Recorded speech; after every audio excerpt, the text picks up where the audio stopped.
여러분 안녕하세요. 안녕하세요. 반갑습니다. 2022학년도 7월 고등학교 3학년 전국연합학력평가 해설 맡은 저는 남궁민입니다. 저는 김철회입니다. 네, 조금 그래도 마음이 좀 가볍다고 해야 될까요? 아니요, 그래도 조금 아직 무거워요. 아닙니까? 네네. 왜냐하면 네네. 우리에게 아직 할 일이 많기 때문에 그런 건데. 그렇습니까? 네네. 네. 7월 학평 시험 보느라고 정말 힘들었습니다. 날씨도 막 더운데 그죠? 시험 보느라고 얼마나 고생을 많이 했겠습니까? 마스크 쓰고 그죠? 하루 종일. 맞습니다. 지난 6월 모평에 비해서 난도가 이제 좀 쉽긴 한데. 바로 훅 들어가네요. 네. 그렇죠. 빨리빨리 해야죠. 네네. 근데 그렇더라도 이제 여러분 자기 자신을 좀 냉철하게 바라보는 그런 기회로 이번 시험을 또 잘 활용을 해야 할 것이고요. 지난 4월이랑 또 많이 이제 비슷한 면도 있고 그런데 이번 시험에 대해서 이제 여름방학을 앞두고 본 시험이라서 특히나 또 여러분이 더 중요하게 생각하고 공부를 또 앞으로 잘 해나가야 되지 않을까 싶어요. 갑자기 본론? 갑자기 결론까지 간 거예요? 이제 끝났나요? 이제 가나요? 전체적으로 이제 총평 말씀해 주셨는데 조금 그래도 학생들이 느끼기에 워낙에 지난 바로 직전에 시험이었던 6월 모평이 어려웠잖아요. 네, 맞아요. 그러다 보니까 이제 7월 시험이 조금 바로 이어졌는데 뭐 그렇죠. 전반적으로 재학생들의 경우에 기말고사에 부담도 있는 상황이었는데 시험이 조금 쉽게 나오다 보니까 그래도 좀 얼굴에 어두운 빛은 조금 가신 그런 모습이 아니었나 싶은데요. 그렇죠. 근데 이제 기말고사 보내고 또 근데 고생한 데다가 또 이제 시험까지 봐서 아마 더 힘들긴 할 거예요. 맞아요. 더 힘들긴 할 텐데 하지만 이제 지난 6월 모의평가에 비해서는 이제 난도가 좀 많이 낮아져서 부담감은 좀 덜하긴 할 텐데 네, 다시 얘기합니다만 그렇더라도 여러분 조금씩 점수가 올랐다 하더라도 자기 자신에 대해서 굉장히 겸손하게 자기 자신을 객관적으로 잘 분석을 해야 돼요. 네, 해마다 그렇습니다만 7월이 굉장히 느슨해지고 나태해지기 쉬운 때잖아요. 그렇죠. 그렇기 때문에 또 이제 그런 얘기를 자꾸 한 건데요. 건강이 또 지치니까 막 힘들어지고 건강이 또 맞아요. 다운되고 막 이러기도 하고요. 자, 조금 세부적으로 좀 살펴보도록 하겠습니다. 우선 독서. 많은 학생들이 관심이 있을 겁니다. 궁금하겠네요. 네. 일단 독서의 기본적인 뭐 전형적인 출제 형식 그런 방법 잘 보여주고 있고요. 지문은 사실 그렇게 아주 만만하지는 않았어요. 지문의 정보의 양이 상당했습니다. 기본적으로 대비되는 짝들이 굉장히 여러 개가 이제 많이 나와 있기 때문에 여러 대상을 견줘서 설명을 했다라는 건 그 자체로 일단 정보 양이 많다는 걸 의미하거든요. 그래서 여러분이 좀 복잡하게끔 느껴지는 그런 정보들을 머릿속으로 또 잘 정리하면서 이제 읽었어야 되는데 다행히 문항 자체의 그런 난도는 고난도 추론을 요구하는 그런 문제는 없었기 때문에 좀 여러분들이 비교적 지난 6월에 비해서는 답을 좀 쉽게 잘 고를 수 있었을 거예요. 그런데 이제 꼭 점검을 해봐야 되는 것은 그 대비되는 짝들 잘 정리하는 것도 이제 필요하고 그다음에 또 이번에 그 지문에 보면요 앞뒤 내용이 서로 이렇게 연계가 되는 것들이 있어요. 앞에 있는 요 내용 가져다가 뒤에 있는 요 내용을 좀 이해를 하면 좀 더 잘 이해할 수 있는 그런 정보들이 꽤 많았기 때문에 그런 것들도 해설 강의를 통해서 이제 잘 짚어서 여러분들이 잘할 수 있는지를 체크를 해야 되겠습니다. 그리고 이제 문제로 보면 특히 이제 11번 같은 문제는 적용 문제인데요. 이런 이 적용에 관한 문제가 수능에 반드시 나오잖아요. 근데 이번 시험에서도 이 11번을 틀린 학생들이 제일 많단 말이죠. 그 말은 무슨 말이냐면 우리가 이런 11번 같은 유형의 문제를 철저히 어떻게 풀어야 되는지 잘 익혀서 수능에 대비하는 공부를 잘 해야 된다는 것이죠. 그래서 11번 좀 체크를 좀 해 놓으시고 이 11번 문제의 해결법도 잘 정리를 해 놓으시고 그렇게 이제 그 방법을 익히는 공부를 했으면 좋겠다라는 생각이 듭니다. 네. 문학은 어땠나요? 문학도 뭐 전반적으로 지금 까다로운 지문에 다소 평이한 문제 이렇게 하셨는데 문학도 좀 그렇지 않았을까 싶어요. 성상별곡 같은 작품들은 사실 수업 시간에 공부를 해서 이미 알고 있는 학생들도 있었겠지만 나머지 작품들은 대부분 다 낯선 작품이었을 건데요. 다만 뭐랄까요, 작품이 안 읽어보고 처음 보는 작품이라 할지라도 주제상 내용상의 어떤 그 분류 카테고리가 익히 여러분들이 알고 있고 여러 차례 공부했던 작품들과 비슷한 궤 안에 들어가 있기 때문에 좀 작품을 이해하고 감상해서 무슨 얘기를 하고 있구나, 핵심 주제는 뭐구나 라는 것을 발견하는 게 약간 전형적인 특성들을 지니고 있는 지문이라 그렇게 어렵지 않았을 거라는 생각이 들긴 합니다. 또 문제들도 독서에서와 마찬가지로 비교적 선명한 정답지들을 배치함으로써 글쎄, 문학에서 뭐 사람마다 차이가 있습니다만 어느 정도 좀 조심을 해야 됐었다라고 느껴진 거, 예를 들면 25번 같은 문제를 비롯해서 한두 개 정도를 빼고는 그렇게 어려운 문제는 없었다라고 생각이 됩니다. 다만 내가 이번 시험에서는 각각의 지문들을 내가 모르는 작품인데 읽어낼 수 있었는가? 그것들을 한번 봐야 될 필요는 있었을 것 같아요. 자, 네. 무당 뭐 자세한 얘기는 3부, 4부에서 하기로 하고요. 자, 그다음 언매 한번 궁금한데 들어보죠. 네.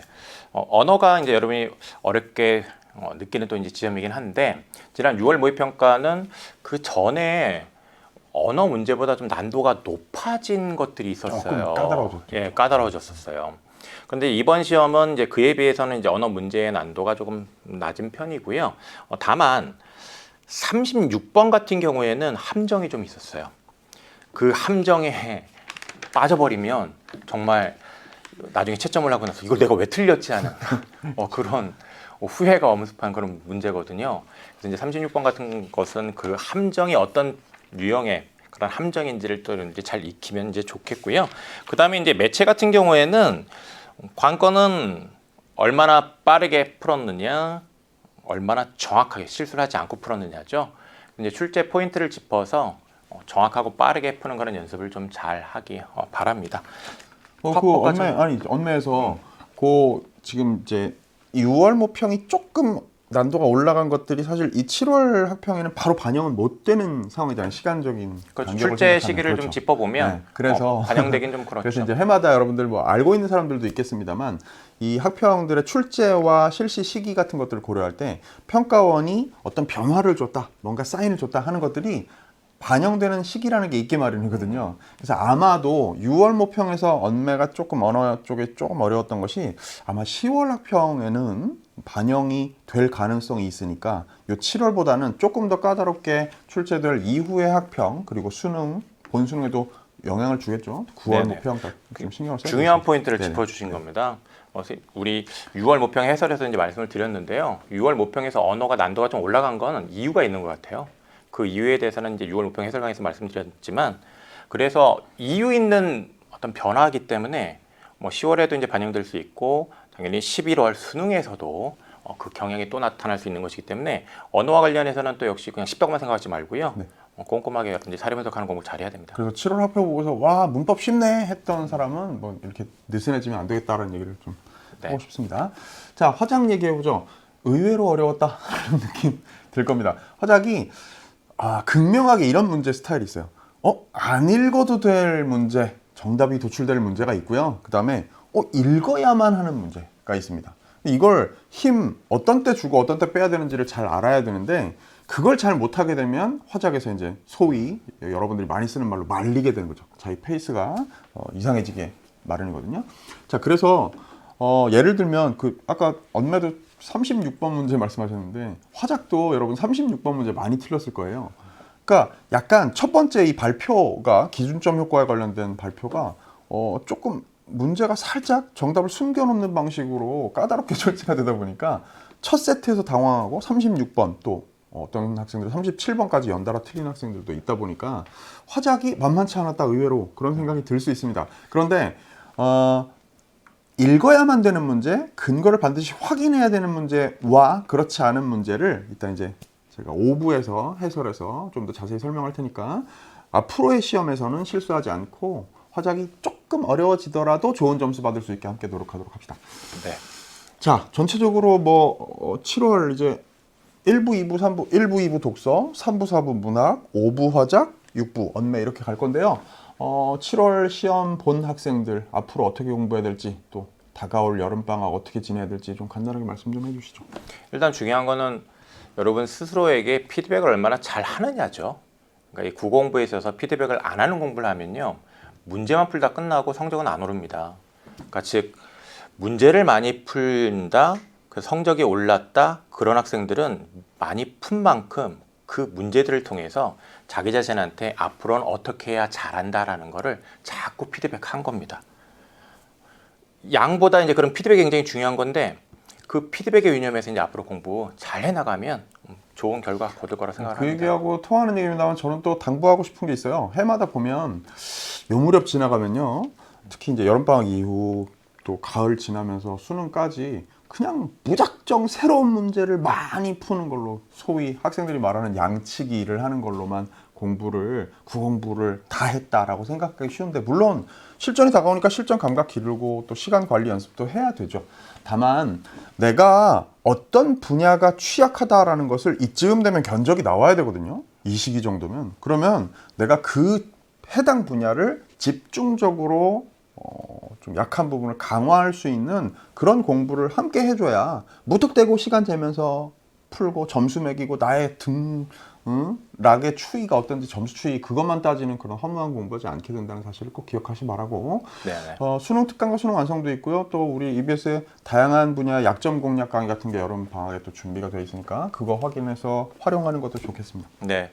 그리고 여러분, 제가 우리 학교 학생들한테 좀 얘기를 하는데 선생님한테 와서 이런 얘기를 해요. 선생님, 저 오늘 국어 2세트 풀었는데요. 다 맞았어요. 막 좋아를 해요. 근데 제가 얘기를 합니다. 좋아할 게 아니야. 이런 얘기를 하는데 그 이유는 뭐냐면 왜 찬물을 끼얹어요? 왜냐면요. 다 맞았다라는 건 자기가 잘하는 것만 공부한 거거든요. 문제를 푼 건데 자꾸 자기가 못하는 걸 만나야 돼요. 미리미리 그 못하는 걸 만나서 틀려도 보고 그에 대한 보완을 잘 해야 되거든요. 네. 네네. 그런 그래서, 걸 하기 바랍니다. 네, 그런 맥락에서 오늘 막 좀 쉬었다 이런 분위기로 제가 지금 우리 함께 해왔습니다만 오늘 못 본 학생들도 있을 거 아니겠어요? 네. 지금 김철 선생님 말씀하신 것처럼 난 그러면 이번 시험에서 보약을 잔뜩 먹었다라는 생각으로 너무 그렇습니다. 낙담하지 않으시기를 바랍니다. 자, 1, 2부, 3, 4부, 5부, 6부에서 네. 철저하게 실력을 기르는 해설 강의를 하기로 저희들은 약속하고요. 1부에서 네. 또 저는 만나요. 3부에서 등장하도록 하겠습니다. 자, 마지막에 끝까지 여름방학 잘 지내라고 여러분한테 전국에 있는 수험생 파이팅 한번 하겠습니다. 전국의 수험생 여러분 파이팅입니다.